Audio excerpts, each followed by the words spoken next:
The New Yorker released another exclusive report about 4 women, 2 of them on the record, accusing New York Attorney General Eric Schneiderman of serious verbal and physical assault during their sexual relationships with him.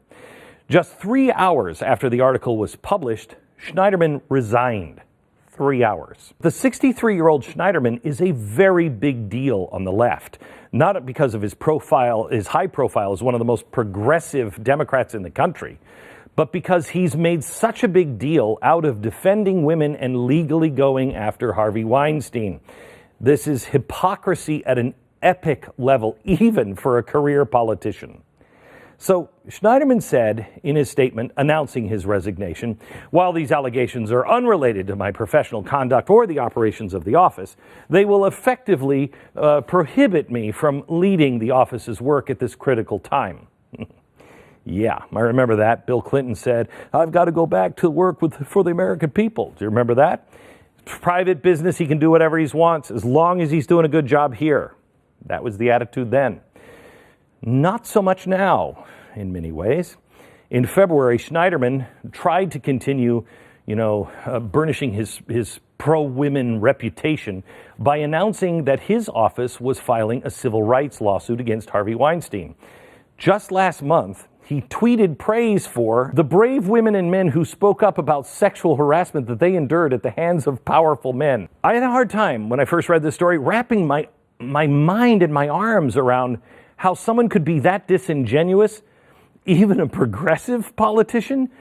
But it takes a special kind of delusion and arrogance to be really outspoken supporter of something like Me Too while you're, doing what he was doing. He's one of the bad guys, and I mean really one of the bad guys. Not an Al Franken level, just trying to make out with a co-star backstage, but at least according to 4 women, full-on physical abuse. This is the apparent reality of Eric Schneiderman, Democratic Party star and one of the chief torchbearers of the progressive movement.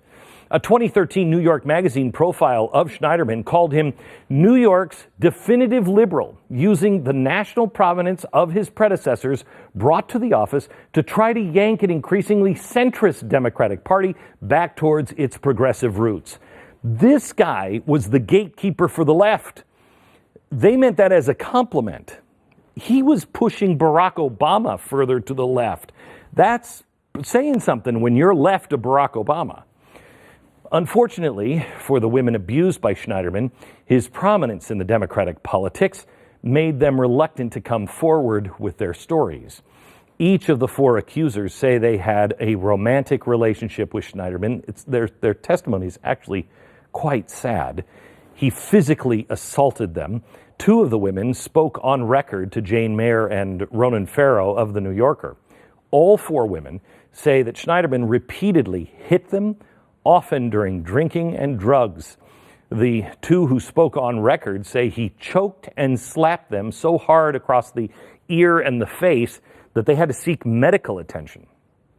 One woman said he warned her that he could have her followed and her phone tapped. Both women say that he threatened to kill them if they ever broke up with him.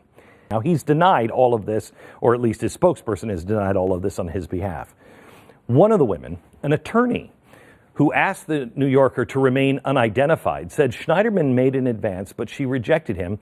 He slapped her across the face with such force that it left a mark that lingered the next day. She showed it to friends. She shared a photo of her injury with the New Yorker. As an attorney herself, why didn't she report the incident? This is sad. I thought, she said, he's a good attorney general. He's doing good things. I didn't want to jeopardize that.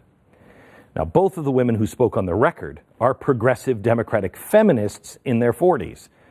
I don't even know what that means.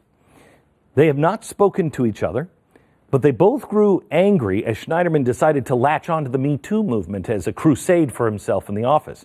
At a press conference announcing the lawsuit against Harvey Weinstein, Schneiderman said, "We have never seen anything as despicable as what we've seen right here." That made their heads explode. Schneiderman's female accusers begged to differ. Manning Barish said, You can't be the champion of women when you're hitting them and choking them in bed. The other woman said that he was Dr. Jekyll and Mr. Hyde. She said, I was sick to my stomach when I saw him praised as a supporter of women.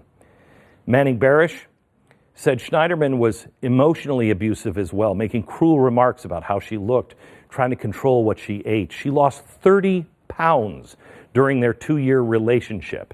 30 pounds. She said she was so unhealthy that her hair was starting to fall out. She also said he drank heavily, 2 bottles of wine every night, followed by a scotch. He also took prescription tranquilizers and often asked her to refill her Xanax prescription so he could reserve half the pills for himself. The second woman describes her relationship very similar. She said it was a fairy tale that became a nightmare. He verbally and physically assaulted her as well. She was born in Sri Lanka and has dark skin. This is important because this progressive Democrat said that he would force her to call him master, and he would slap her until she did.